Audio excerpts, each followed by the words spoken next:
আসসালামু আলাইকুম everyone. Welcome welcome welcome. নতুন গল্প তুই শুধু আমার উন্মাদনা, লেখিকা তাবাচ্ছুম খাতুন। ভাইয়া ভাইয়া এবারের মতো আমাকে ছেড়ে দিন, প্রমিস। আর আপনার অবাধ্য হব না, আপনার সব কথা মেনে নেব। সামনের ছেলেটা মেয়েটার কাতর মাখা কণ্ঠ শুনল না, বরং সে হাতে থাকা ছুরিটা ঘোরাতে ঘোরাতে মেয়েটার কাছে আসছে। জায়গাটা একদম অন্ধকার, কিছুই দেখা যাচ্ছে না, তাই ছেলেটার মুখও দেখা যাচ্ছে না। মেয়েটা এখনো একইভাবে কাকুতি মিনতি করে যাচ্ছে, কিন্তু ছেলেটা শুনছে না। ছেলেটা একদম তার কাছে চলে আসলো। মেয়েটা ছটফট করছে ছাড়া পাবার জন্য, কারণ তাকে দড়ি দিয়ে বেঁধে রাখা হয়েছে একটা চেয়ারের সাথে। ছেলেটা এসেই ওর চুলের মুঠি ধরে তার মুখের সামনে মুখ আনলো।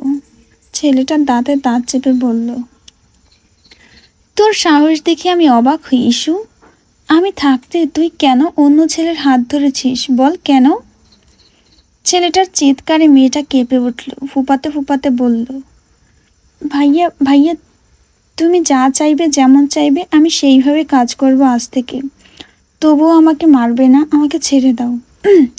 আমার ভয় লাগছে, কষ্ট হচ্ছে। ও ভাইয়া, ভাইয়া গো।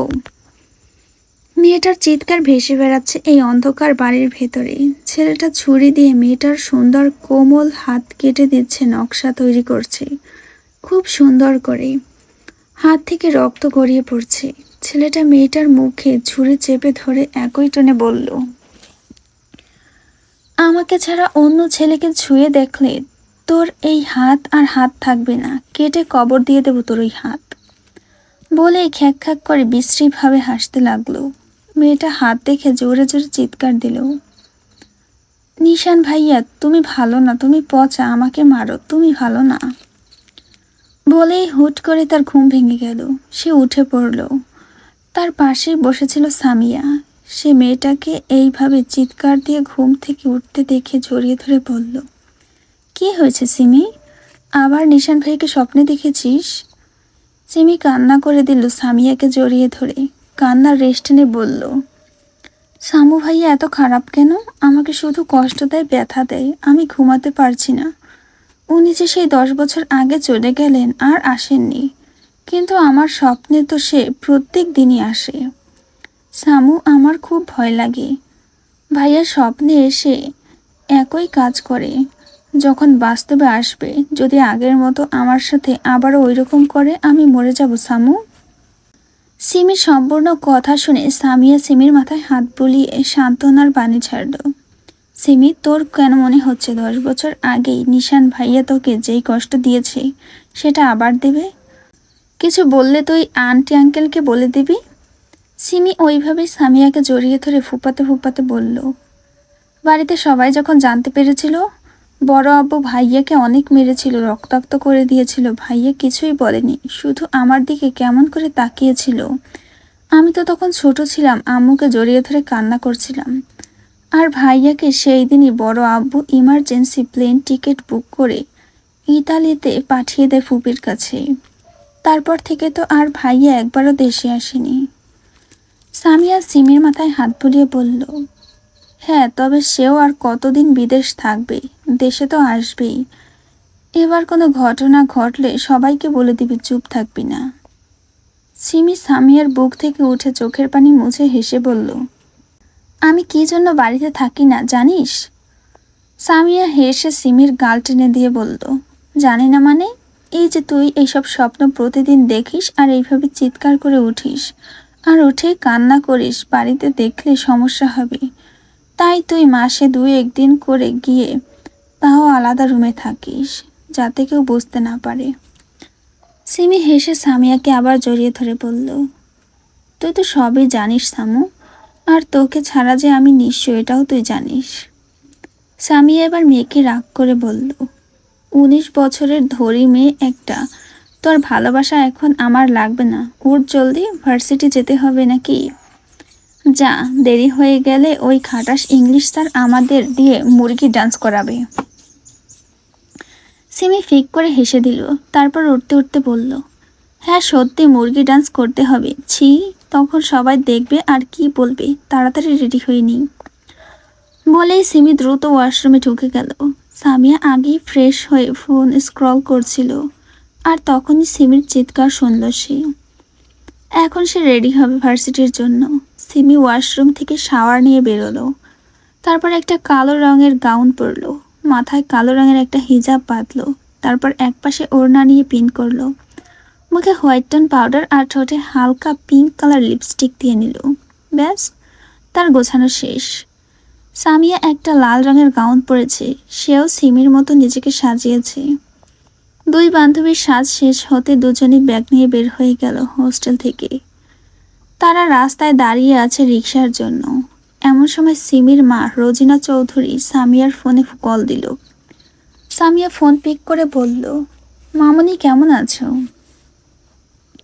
রোজিনা চৌধুরী মেয়েকে রাগ করে বলল, মামনি না ছাই, একবারও আমার খোঁজ নিস তুই? আমি ফোন না দিলে আমার খোঁজ নিস না। সামিয়া অসহায় ফেস করে বলল, মামনি আমি ফোন দিতে গিয়েছিলাম, কিন্তু তোমার ওই মেয়ে আমার হাত বেঁধে রেখেছে, তাই দিতে পারিনি। রোজিনা চৌধুরী এবার বললেন, কই সেই বাদরটা দেখি তো। সামিয়া সিমির দিকে ফোন এগিয়ে দিল। সিমি ফোন কানে ধরে বলল, জি আম্মু বলো। রোজিনা চৌধুরী একটু রাগে কণ্ঠে বললেন, তো জমিদারিরা আপনারা কি সকালে নাস্তা করেছেন? রোজিনার এই কথার উত্তরে সিমি দ্রুত জবাবে বলল, আম্মু রিক্সা চলে এসেছে, দ্রুত যেতে হবে, নয়তো ভার্সিটিতে লেট হবে। বলে দ্রুত ফোন কেটে দিল। সামিয়া তাড়াতাড়ি বলল, সিমিরে আজকে জোর বাঁচা বেঁচে গেলাম। সিমি বুকে হাত দিয়ে নিঃশ্বাস নিয়ে বলল, হ্যাঁ সামু। ওদের কথা বলার মধ্যেই রিক্সা আসলো। ওরা উঠে বসলো। তারপর রিক্সাওয়ালা মামাকে ভার্সিটির দিকে যেতে বলল। একটু পরিচয় হওয়া যাক। চৌধুরী পরিবারের 3 ভাই আর 1 বোন তারা। বড় ভাইয়ের নাম হলো তাজউদ্দিন চৌধুরী, তার বউয়ের নাম সেলিনা চৌধুরী। তাদের 1 ছেলে আর 1 মেয়ে। বড় ছেলের নাম তানভীর চৌধুরীর নিশান, আর ছোট মেয়ের নাম হলো সিনথিয়া ইয়াসমিন যার বয়স 19 বছর 6 মাস চলছে। অনার্স ফার্স্ট ইয়ারে পড়ে। চৌধুরী বাড়ির মেজ ছেলের নাম হলো সালাউদ্দিন চৌধুরী, তার বউয়ের নাম রোজিনা চৌধুরী। তাদের 3 ছেলে মেয়ে। বড় মেয়ের নাম হলো সুরাইয়া আফরিন সুমি। সে প্রেম করে বিয়ে করেছে।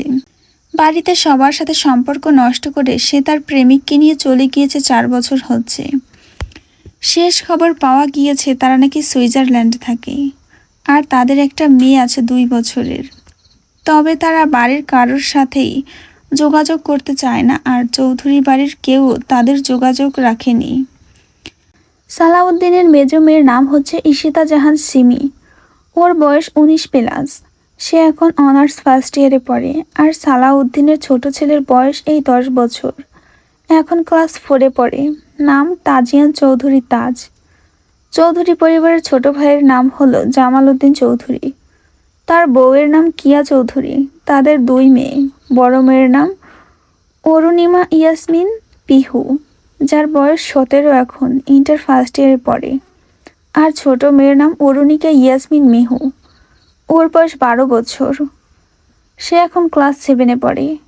আর চৌধুরী পরিবারের একমাত্র বোনের নাম মেহেরিমা শেখ, আর তার হাজবেন্ডের নাম রুবেল শেখ। তাদের বিয়ের 2 বছর পরেই তারা সুদূর দেশ ইতালিতে চলে গিয়েছিল। তাদের 3 ছেলে মেয়ে, 2 ছেলে আর 1 মেয়ে। বড় ছেলের নাম জিহান শেখ, যার বয়স 28 বছর প্লাস, পড়াশোনা কমপ্লিট, ব্যবসার দেখাশোনা করে। মেজ ছেলের নাম তিহান শেখ, বয়স 22+, অনার্স শেষ বর্ষ। আর তার ছোট মেয়ের নাম মেহেরিন শেখ রাত্রি, বয়স 19 বছর, অনার্স ফার্স্ট ইয়ার। তাজউদ্দিনের বড় ছেলে তানভীর চৌধুরী নিশান এইখান থেকে 10 বছর আগে ফুপির বাসায় এসেছে। এখন তার বয়স 29+, তারও পড়াশোনা কমপ্লিট, নিজে ব্যবসা দাঁড় করিয়েছে, সবকিছু তার বাবার টাকার। আর সামিয়া, তার পুরো নাম সামিয়া আক্তার তুলি। তার বয়স এখন 19 বছর 1 মাস। সে চৌধুরী বাড়িতে থাকে। তবে কেন, সেই সব কিছু আপাতত গল্পে জানা যাবে। তাদের গল্প করার মধ্যেই রিক্সা থামলো ভার্সিটির সামনে। তারা নেমে পড়ল। নেমে ভাড়া মিটিয়ে সবে পাশ ফিরবে অমনি কেউ ঝড়ের গতিতে এসে ওদের দুজনকে আঁকড়ে ধরল। সিমি আর সামিয়া দুজনেই প্রথমে ভড়কে গেল, তারপর কে ধরেছে বুঝতে পারলো, বুকে হাত দিয়ে নিঃশ্বাস নিল। কিছু বলবে তার মধ্যে দৌড়ে আসা মেয়েটাও বলে উঠল, ও মোর আল্লাহ, কতদিন পর তোদের দেখছি আমি। সিমি মেয়েটার কান টেনে ধরে বলল, বেয়াদব, কতদিন, কাল কি দেখা হয়েছে, আমাদের তুই কতদিন দেখিস না। মেয়েটা সিমির হাত নিজের কান থেকে ছাড়িয়ে নিতে নিতে বলল, রোজিনার বাচ্চা সিমি, ছাড় আমার কান। আর শোন, আমার থেকে 1 ঘন্টা মানে একদিন, তাই কাল থেকে শুরু করে আমরা দেখা করিনি 13 ঘন্টা, মানে 13 দিন। উফ। সিমি এইবার মেয়েটার মাথায় চড় মেরে বলল, গাধি দেখেছি বাট তোর মতো দেখিনি, আজকে দেখে নিলাম, চল এইবার। সামিয়া মেয়েটার কাঁধ জড়িয়ে ধরে বলল, জাউরা পাখি। মেয়েটা সামিয়ার চুল টেনে বলল, সামুরামো, মোর নাম নট চাউরা, অনলি জারা পাখি, ওকে। সামিয়া মাথায় হাত দিয়ে ভুরু কুচকে বলল, শালি তুই আমার চুল টানলি কেন?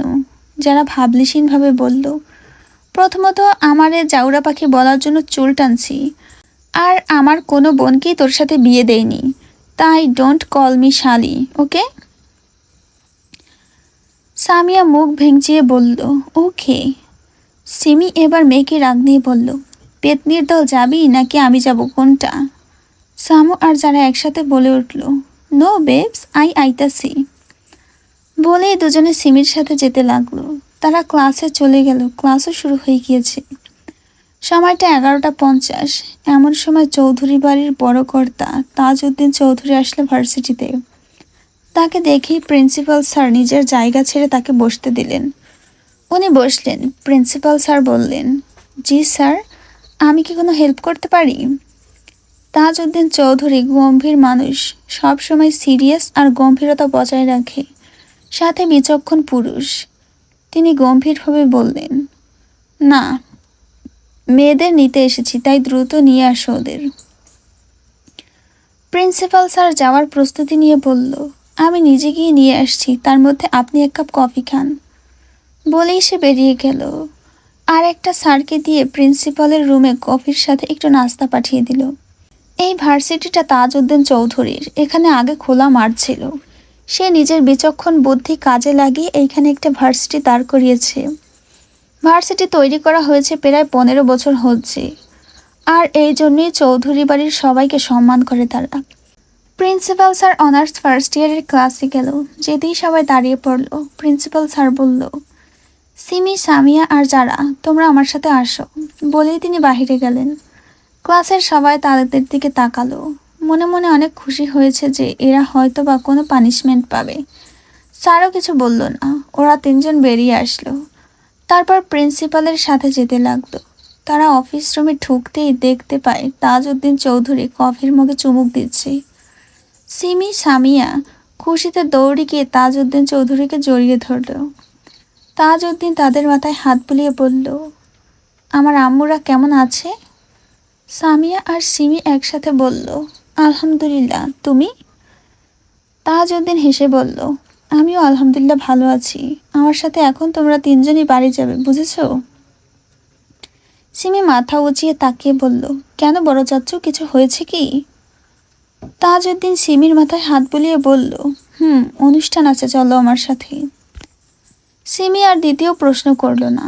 সামিয়া, যারা আর সিমি একসাথে তাজউদ্দিনের সাথে চলে গেল বাড়িতেই। বাড়িতে ফিরতেই বাড়ির প্রত্যেক সদস্য সিমি আর সামিয়াকে জড়িয়ে ধরল। তারপর তাদের উপরে ফ্রেশ হতে পাঠালো। সিমি সামিয়াকে বলল, আচ্ছা সামু, হুট করে এই অনুষ্ঠান হওয়ার মানে কি? শালি, আমি কেমনে জানবো? তুই যেই উগান্ডায় ছিলিস আমিও সেই উগান্ডায় ছিলাম, কেমনে জানবো বল? সিমি দাঁত কেলিয়ে বলল, ভুলে গেছি সোনা, মাফ করো। তারা কথা বলতে বলতে সিঁড়ি বেয়ে উপরে উঠল। সামনে দেখা হলো মিহুর সাথে। মিহু এসেই সিমি আর সামিয়াকে জড়িয়ে ধরে ভালো মন্দ জিজ্ঞেস করল। সিমি এবার মিহুকে বলল, মিহু, একটা কথা বলবি? মিহু তাড়া দিয়ে বলল, দ্রুত বলো আপনি, নিচে অনেক কাজ আছে। আচ্ছা, আমার ছোট মিহু সোনা, বলছি কি অনুষ্ঠান এটা, কিসের জন্য করা হচ্ছে? মিহু কপালে হাত দিয়ে বলল, এই কি আপনি, তুমি এখনো জানো না অনুষ্ঠানটা কিসের জন্য? সিমি ইনোসেন্ট ফেস করে বলল, না সোনা, জানলে কি আর তোমাকে জিগাইতাম। সেই 10 বছর পরে নিশান ভাইয়া আজকে বাড়িতে আসবে, তাই তো এই অনুষ্ঠান হচ্ছে। আচ্ছা আপনি, আমি নিচে যাচ্ছি, অনেক কাজ, পরে আসবো কেমন, বাই। বলে ছোট্ট মিহি দৌড়ে চলে গেল। আর এদিকে নিশানের কথা শুনে সিমির মাথা চক্কর দিয়ে উঠল। মনের ভেতরে ভয় জেঁকে বসলো। কি হবে ভাবতে লাগলো। মাথা ঘুরিয়ে পড়ে যেতে নিলেই সামিয়া তাকে আঁকড়ে ধরে বলল, সিমি আমার সোনা, আমার জান, শক্ত হতই, আর রুমে চল। এর মধ্যে ওখানে যারাও চলে আসে। সেও জানতো না তার ভাই আজকে বাড়িতে আসবে। যখনই শুনলো দৌড়ে সিমির কাছে আসলো, আর এসেই দেখলো সিমি কেঁপে উঠছে, ভয় পাচ্ছে। সামিয়াকে ধরে রেখেছে। যারাও সিমিকে শক্ত করে ধরলো। কেউ যেন দেখতে না পায়। দ্রুত তারা সিমিকে নিয়ে রুমে ঢুকলো। সিমি ভয়ে কথা বলতে পারছে না।